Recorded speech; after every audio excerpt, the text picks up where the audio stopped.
4 years ago, you could walk into a World Cup match for $11. One single ticket to the 2026 final just got listed for $11.5 million. That's not a typo. $11 to $11.5 million for the same thing, a seat to watch a soccer game, and the most shocking part isn't the number. It's that it's completely legal, completely intentional, and FIFA is the one who built the machine that did it. This summer, FIFA will make around $13 billion, the single biggest payday in its entire history, not the cities building the stadiums, not the countries hosting it, FIFA, and a record share of that money is coming straight out of the pocket of the one person who is supposed to be protected, the fan. So today we follow your ticket money from the second you click buy to the moment it lands in Zurich, every algorithm that marks it up, every fee that gets taken twice, and the question FIFA really doesn't want you to ask if the fan is paying more than ever, who is this World Cup actually for? Start with the number they put on the poster. When tickets were announced, FIFA said prices would start at $60. $60. That's the number that made the headlines. That's the number that said, this is still a tournament for normal people. But $60 was the floor of the cheapest seat at the smallest game on the first day before the machine ever switched on. The real prices tell a different story. The cheapest ticket to the opening match went from $55 in Qatar to $560 in 2026. The cheapest seat at the final, the nosebleed, the very back row, went from $206 to over $2,000, and the best seat at the final at face value hit $11,000. That's roughly 7 times what it cost just 4 years ago, a 588% jump in a single World Cup cycle. Let that land. Almost nothing else in your life got 6 times more expensive in 4 years. Not your rent, not your groceries, not gas, but the ticket to watch the world's most popular sport did. And it didn't happen by accident. Wages didn't sextuple, salaries didn't sextuple. The cost of actually playing the match didn't move at all. The only thing that exploded was the price of being allowed in the room. Because for the first time in the history of the World Cup, FIFA didn't set a price and sell the ticket. It handed the price to an algorithm, and the moment it did that, the ticket stopped being a ticket and became a financial product, designed to find the absolute most you'd be willing to pay. That algorithm has a name. It's the same one the airlines and concert giants use, and it's the first machine in the room.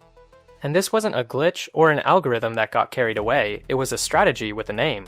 Economists call it premiumization, deliberately repositioning a product so the people who will pay the most come first, and everyone else comes last, if at all. FIFA didn't drift into these prices. It studied the American sports market, the NFL, the NBA, the concert business, and copied the exact playbook those industries use to squeeze the maximum revenue out of every single seat. The World Cup, the one tournament that always sold itself as the people's game, was quietly rebuilt to behave like a luxury product.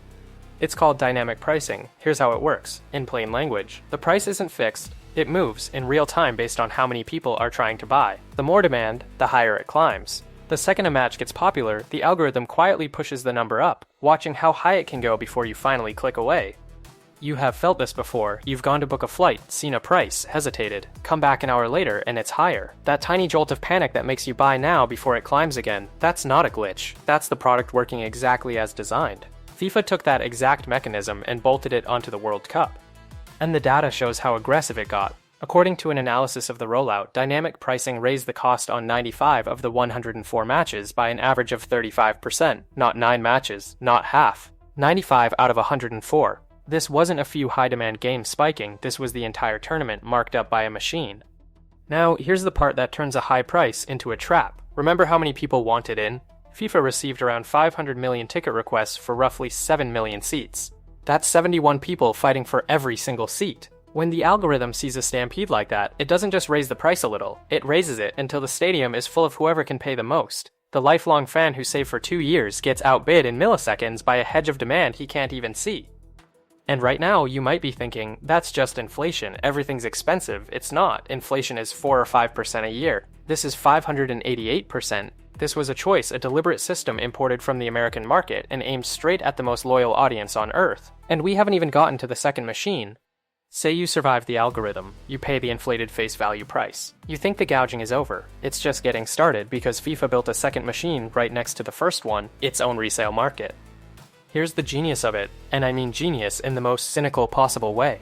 Normally, when a ticket gets resold, the league or the team has nothing to do with it. That money goes to the scalper. FIFA looked at that and asked a different question. Why are we letting someone else take that cut? So they opened their own official resale exchange. If you can't go and want to sell your ticket, you sell it there. If you want a sold-out game, you buy it there.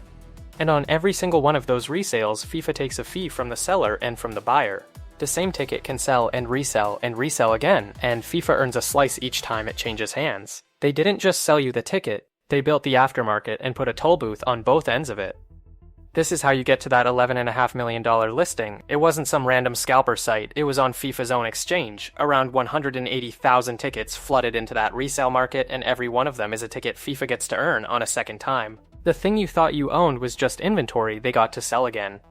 And before you tell yourself the resale market is where it got crazy, that the real official prices must have been reasonable, look at what FIFA itself printed on the sticker. Set the resale madness aside completely. FIFA's own face value price for a premium seat at the final reached $32,970. Not a resale, not a scalper. That's the price FIFA chose to charge directly. And if all you wanted was a hospitality package, a seat with food, and a clear view, the cheapest of those started at around $7,000 a person. These aren't prices an algorithm got drunk on, these are the prices FIFA set on purpose before a single fan ever clicked buy. Two machines. Dynamic pricing on the way in, a resale toll on the way around, both pointed at the same wallet, yours. And here's what makes the whole thing brutal. The ticket is only the beginning, because once you've paid to get into the building, the city you're standing in has figured out you're a captive customer too. On game days in some host cities, the cost of public transit doesn't stay still either. Riders reported fares jumping from around $13 to as much as $100 just to get to and from the stadium on the day of a match. The same trip, the same train, triple-digit price because today there's a World Cup game and they know you have no other way there.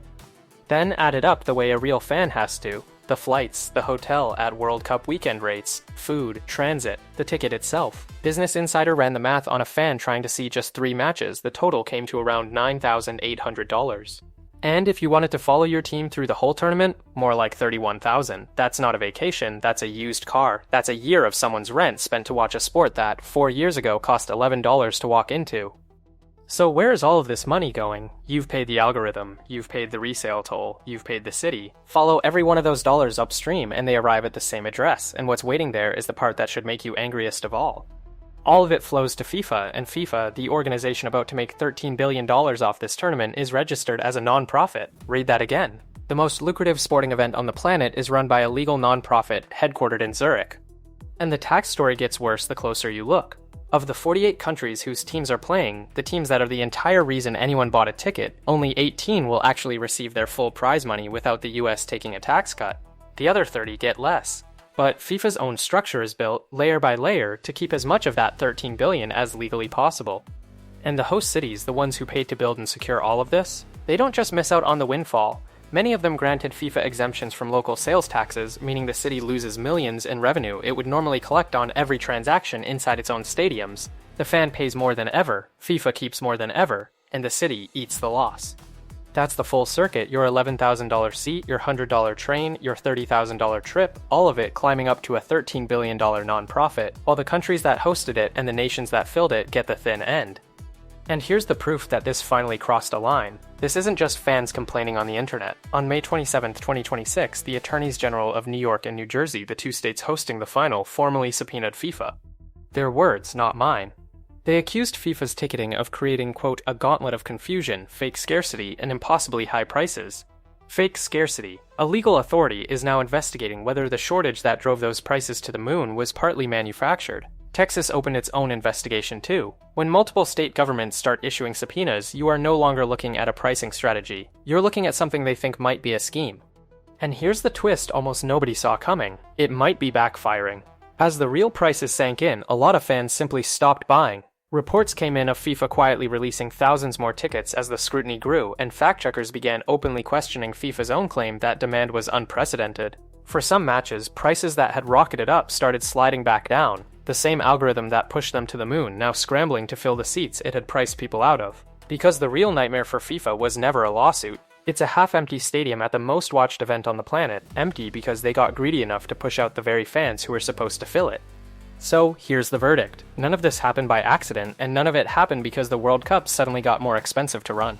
The game on the field costs exactly what it always did. What changed is that FIFA stopped treating the fan as a guest and started treating the fan as a market to be optimized.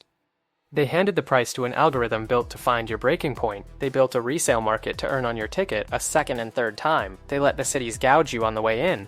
And they routed all of it to a $13 billion non-profit that pays as little tax as the law allows. Every link in that chain is legal. Put them together and you get the most expensive and possibly the most engineered World Cup in history paid for, almost entirely, by the people who love the game the most.